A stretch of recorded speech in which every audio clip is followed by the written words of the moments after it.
कहानी की शुरुआत होती है चाइना के एक शहर में, जहां एक औरत ने एक खास बच्चे को जन्म दिया था। इस बच्चे के सर पर एक छोटा सा सींग था, इसीलिए उसकी माँ ने उसका नाम लू चैन रखा, जिसका मतलब होता है एक अजीब इंसान। लू चैन के पिता एक बहुत ही अमीर बिजनेसमैन थे, लेकिन वो अपने परिवार का बिल्कुल ध्यान नहीं रखते थे। जब एक बच्चा हो जाने के बावजूद भी उसका स्वभाव नहीं बदला, तो आखिरकार लू चैन की माँ को उसके पैसे चुरा कर अपना और अपने बेटे का पेट पालना पड़ा। एक रात लू चैन गली में दूसरे बच्चों के साथ खेल रहा था। तभी वहां एक तमाशा दिखाने वाला आदमी आया और बच्चे खुश होकर उसे देखने लगे। लेकिन इसी बीच कुछ शरारती बच्चों ने लू चैन का खाना छीनने की कोशिश की, और जब उसने मना किया तो उनके बीच में हाथापाई शुरू हो गई। अचानक एक बच्चे ने लू चैन के छोटे से सींग पर मुक्का दे मारा, जिससे लू चैन वहीं बेहोश होकर गिर पड़ा। पर कुछ ही पलों में वो फिर उठ खड़ा हुआ और उसने शरारती बच्चों की वैसे ही धुलाई की जैसा उसने थोड़ी देर पहले तमाशे में देखा था। उसे देखकर वो कुंफू दिखाने वाला योद्धा भी हैरान रह गया, क्योंकि लू चैन ने सिर्फ देखकर ही ये तकनीक सीख ली थी। खैर जल्द ही लू चैन की नाक से खून निकलने लगा और वो फिर से बेहोश हो गया। उस कुंफू योद्धा का नाम मास्टर जाओ था, और उसने लू चैन की कला से प्रभावित होकर उसका पीछा करने का फैसला किया। जब लू चैन घर लौटा तो उसने देखा कि उसके पिता ने उसकी माँ को पैसे चुराने के जुर्म में घर से बाहर फेंक दिया था। साथ ही उसकी माँ को एक खतरनाक बीमारी भी थी। इधर मास्टर जाओ ने पीछे से आकर उसकी माँ का हाल पूछा। फिर उसने कहा कि वो लू चैन को अपने साथ ले जाकर उसे कुंफू योद्धा बनाना चाहता है। लू चैन की माँ इस समय बिल्कुल बेबस थी, और उसने अपने बेटे के भविष्य के लिए आखिरकार लू चैन को जाने की इजाजत दे दी। इसके कुछ ही समय बाद वो बीमारी से चल बसी। इस घटना के 18 साल बाद लू चैन अब एक बड़ा योद्धा बन गया था, और अब वो मास्टर जाओ के साथ एक राज्य के खिलाफ युद्ध लड़ने पहुंचा। लू चैन मास्टर जाओ का सबसे खास योद्धा था। जल्द ही मास्टर जाओ समझ गया कि दुश्मन फौज बहुत ज्यादा बड़ी है, और तब उसने अपने आदमियों को लू चैन के सींग पर मुक्के मारने को कहा। वो जानता था कि अब सिर्फ लू चैन की खास शक्तियां ही उन्हें जिता सकती हैं। तभी जाओ के आदमियों ने वही किया, और अचानक लू चैन एक ताकतवर योद्धा में बदल गया। जल्द ही उसने सारी दुश्मन फौज के छक्के छुड़ा दिए और आखिरकार वहीं बेहोश होकर गिर पड़ा। इसके बाद उसके साथ ही उसे वापस अपने अड्डे पर ले आए। फिर मिस्टर डोंग नाम का एक आदमी लू चैन का इलाज करने आया। जब लू चैन की आंख खुली तो मिस्टर डोंग ने उसे बताया कि उसे किसी को भी अपने सींग को छूने नहीं देना चाहिए। साथ ही मिस्टर डोंग ने उसे चैन कुंफू स्टाइल सीखने की सलाह दी, क्योंकि ये कुंफू उसकी आत्मा और दिमाग को एक साथ लेकर चलेगा। लेकिन जब मास्टर जाओ को ये बात पता चली तो उसे मिस्टर डोंग पर बहुत गुस्सा आया। मास्टर जाओ ने डोंग को मुकाबले के लिए ललकारा, ताकि ये फैसला हो जाए कि असली कुंफू मास्टर कौन है। जल्द ही उन दोनों में मुकाबला शुरू हो गया, पर जल्द ही मिस्टर डोंग जाओ पर भारी पड़ने लगा। अंत में उसने जाओ को हराकर उसके सभी फौजियों के सामने बेइज्जत कर दिया। फिर रात को जब सब सो रहे थे तो अचानक दुश्मन फौज ने मास्टर जाओ के अड्डे पर चुपके से हमला कर दिया। अचानक लू चैन की आंख खुली तो उसने देखा कि चारों ओर आग लगी थी और हाहाकार मचा हुआ था। इस हमले में कई फौजियों और मिस्टर डोंग की भी मौत हो गई। मरते हुए भी मिस्टर डोंग ने लू चैन को फिर से चैन स्टाइल कुंफू सीखने की सलाह दी। उसने बताया कि चैन नाम के गाँव में मास्टर चैन नाम का एक योद्धा रहता है, जो उसे एक खास कुंफू स्टाइल सिखा सकता है। डोंग के मरने के बाद लू चैन तुरंत चैन गांव को ढूंढने निकल पड़ा। कई मुश्किल रास्ते और भयानक जंगल पार करके आखिरकार लू चैन गांव में पहुंच ही गया। लेकिन वहां के गांव वालों ने उसके साथ काफी बुरा बर्ताव किया और कहने लगे कि बाहर के आदमियों को चैन कुंफू सीखने की इजाजत नहीं है। तभी अचानक एक बड़ी सी गाड़ी पीछे से आकर लू चैन से टकरा गई। गाड़ी में से तुरंत एक लड़की दौड़कर लू चैन की मदद करने आई। इस लड़की का नाम यूनी यांग था। वो बेहद खूबसूरत थी और लू चैन तो उसे देखता ही रह गया। पर यूनी यांग वहाँ अकेली नहीं थी, उसका बॉयफ्रेंड फैंग भी उसके साथ ही आया था। फैंग दिखने में बाकियों से थोड़ा अलग था और अभी अभी विदेश से अपनी पढ़ाई पूरी करके आया था। खैर लू चैन की मदद करके यूनी यांग चली गई, और बाद में एक गांव वाले ने उसे बताया कि यूनी यांग मास्टर चैन की ही बेटी है। ये सुनकर लू चैन तुरंत उसके पीछे दौड़ा, पर तब तक तो वो बहुत आगे निकल गए थे। फिर शाम को सभी गांव वाले यूनी यांग के खास प्रोग्राम में शामिल होने गए। इस प्रोग्राम में यूनी यांग सबको एक नई चीज दिखाना चाहती थी, जिसके बारे में फैंग यूरोप से पढ़कर आया था।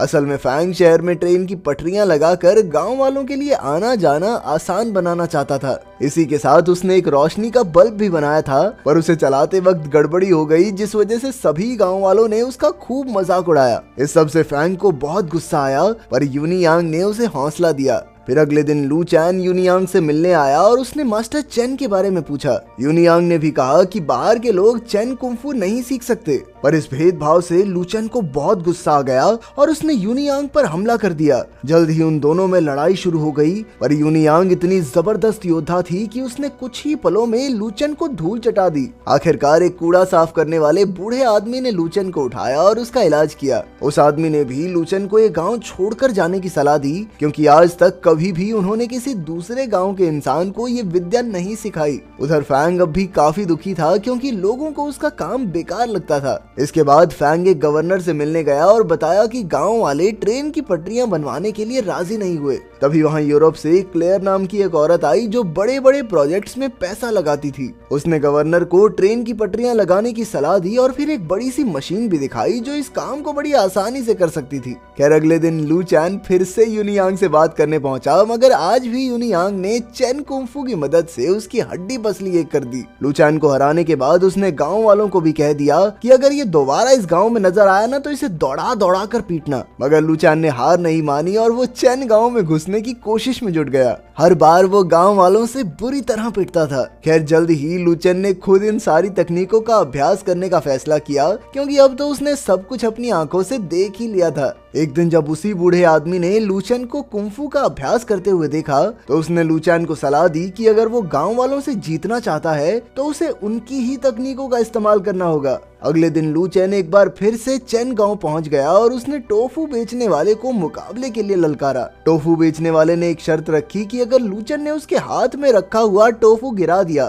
तो जीत लू चैन की होगी। जल्द ही मुकाबला शुरू हुआ और लू चैन जोरों शोरों से लड़ने लगा, पर तभी उसे बूढ़े आदमी की बात याद आई और फिर उसने टोफू बेचने वाले की तकनीकों से ही उसे हरा दिया। उस वक्त यूनियांग भी ये मुकाबला देख रही थी और लू चैन की लगन को देखकर वो काफी प्रभावित हुई। खैर मुकाबला जीतने के बाद लू चैन उस बूढ़े आदमी का शुक्रिया अदा करने पहुंचा, पर वो इतना थक चुका था कि अचानक बेहोश हो गया और साथ ही उसके नाक से खून बहने लगा। उधर फैंग भी क्लेयर की दी हुई रेल रोड मशीन लेकर चेन गांव में आ पहुंचा। अब वो सभी गांव वालों के घर तोड़कर वहां रेल की पटरियां बिछाना चाहता था। उसके साथ ही क्लेयर और उसकी टीम भी आए थे। इसके बाद फैंग ने पूरे चेन गांव में गवर्नर का वारंट लागू कर दिया, जिसके मुताबिक सभी चेन निवासियों को अगले 6 दिन के अंदर अंदर पूरा गांव खाली करना होगा। जब यूनियांग को इसकी खबर मिली तो वो गांव के सरपंच से बात करने पहुंची, पर किसी के पास भी इस मुसीबत का कोई हल नहीं था। फिर सरपंच ने कहा कि सिर्फ एक आदमी हमें इस मुसीबत से निकाल सकता है और वो है खुद मास्टर चेन। पर मास्टर चेन तो कई साल पहले ही गांव से गायब हो गया था। फिर शाम को यूनियांग ने अपने पिता के बारे में जानकारी ढूंढने की कोशिश की, पर तभी उसने फैंग को क्लेयर से अपने प्यार का इजहार करते हुए देख लिया। इस धोखे से यूनियांग के पैरों तले जमीन खिसक गई, पर उसने बड़ी चालाकी से काम लिया और वहां रखी रेल रोड मशीन वाली किताब चुरा ली। इसके बाद हम लू चैन को देखते हैं, जिसकी आंख खुली तो उसने देखा कि वो बूढ़े आदमी के घर में था। उसने लू चैन को बताया कि चेन गांव पर एक बहुत बड़ी मुसीबत आन पड़ी है, इसीलिए वो चाहता था कि लू चैन रेल की पटरियां बनाने वाली मशीन तोड़ डाले। उसका मानना था कि अगर लू चैन इस मिशन में कामयाब रहा तो हो सकता है कि गांव वाले उसे मसीहा समझकर चेन गांव में शामिल कर लें। ये सुनकर लू चैन की उम्मीद एक बार फिर से जाग उठी और वो बिना देर किए अपने रास्ते पर निकल गया। जल्द ही वो एक सुनसान गोदाम में पहुंचा जहां वो मशीन रखी गई थी, पर वहां घुसते ही उसका सामना यूरोप के तगड़े योद्धाओं से हुआ। तभी अचानक यूनियांग भी वहां चुपके से घुस आई और उसने लू चैन का साथ दिया। असल में वो भी इस मशीन को तबाह करने के मिशन पर आई थी। अब यूनियांग ने लू चैन को अपने साथ लेकर मशीन को तहस नहस करने का प्लान बनाया, पर बदकिस्मती से क्लेयर और फैंग को भी उनके मंसूबों की भनक लग गई थी, इसीलिए वो भी जल्द ही यहाँ पहुँच गए। लेकिन तब तक यूनियांग ने किताब से देखकर इस मशीन को खत्म करने का तरीका पता लगा लिया था। अब जैसे ही यूनियांग ने वो बटन दबाया तो सब लोग इधर उधर भाग निकले, क्योंकि इस बटन से मशीन में जबरदस्त धमाका होने वाला था। मगर क्लेयर उसी आग में झुलस कर मारी गई। यूनियांग बेहोश हो गई, लेकिन लू चैन उसे सही सलामत बचाकर गांव में ले आया। आखिरकार सभी गांव वालों ने लू चैन की बहादुरी की तारीफ की और गांव की रक्षा करने के लिए उसका शुक्रिया अदा किया। अंत में वो बूढ़ा आदमी भी उससे मिलने आया और तब ये खुलासा होता है कि वो आदमी कोई और नहीं बल्कि मास्टर चेन ही था। उसे देखकर लू चैन का मुंह खुला का खुला रह गया, क्योंकि यही तो वो आदमी था जिसे वो शुरुआत से ढूंढ रहा था। इसके बाद मास्टर चेन ने सबको बताया कि फैंग क्लेयर की मौत का बदला लेने के लिए अपनी फौज फौज के साथ गांव पर हमला करने वाला है, जिससे यहाँ पर बहुत तबाही होगी। इसीलिए मास्टर चेन ने सभी गांव वालों को समझाया कि उन्हें एक साथ होकर लड़ना होगा। जल्द ही गांव वाले युद्ध की तैयारी में लग गए। आखिरकार मास्टर चेन ने टावर से देखा कि फैंग अपनी फौज के साथ यहाँ आ पहुंचा था, मगर चेन और उसके लोग भी फैंग और उसकी फौज का सामना करने को तैयार थे। जल्द ही लड़ाई शुरू हो गई और उधर यूनियांग ने फैंग को अपनी बातों में फंसाने की कोशिश की, लेकिन फैंग ने उसकी एक न सुनी। इधर लू चैन भी गांव वालों के साथ फैंग की फौज का खात्मा करने में जुट गया, पर अचानक जब उसने यूनियांग को बचाने की कोशिश की तो गोली सीधा लू चैन के सीने में जा लगी। जब मास्टर चेन ने यह देखा तो वो गुस्से से आग बबूला हो उठा और उसने फैंग और उसकी फौज को बुरी तरह हराकर गांव से भगा दिया। आखिरकार वो जीत गए और बेहोश लू चैन को सरपंच के पास लाया गया। मास्टर चेन भी वहीं मौजूद था और तब सबको पता चला कि लू चैन ने देख देख कर चेन कुंफू स्टाइल सीख लिया था। इस पर कई बुजुर्ग लोग लू चैन पर चेन कुंफू स्टाइल को चोरी करने का इल्जाम लगाने लगे, पर मास्टर चेन इससे बिल्कुल सहमत नहीं था। आखिरकार उसने लू चैन की जान बचाने के लिए उसकी शादी यूनियांग से करवाने का फैसला किया। इस तरह लू चैन भी इस गांव का हिस्सा बन जाएगा। यूनियांग भी इसके लिए राजी हो गई। आखिरकार लू चैन और यूनियांग की शादी धूमधाम से हुई और लू चैन को मास्टर चेन के दामाद के रूप में जाना जाने लगा। आखिरकार लू चैन ने अपनी लगन से हर मुश्किल का सामना करके चेन कुंफू स्टाइल सीखने का सपना पूरा किया। अगर वीडियो पसंद आई तो लाइक कर देना, चैनल को सब्सक्राइब कर देना। मिलते हैं अगली वीडियो में।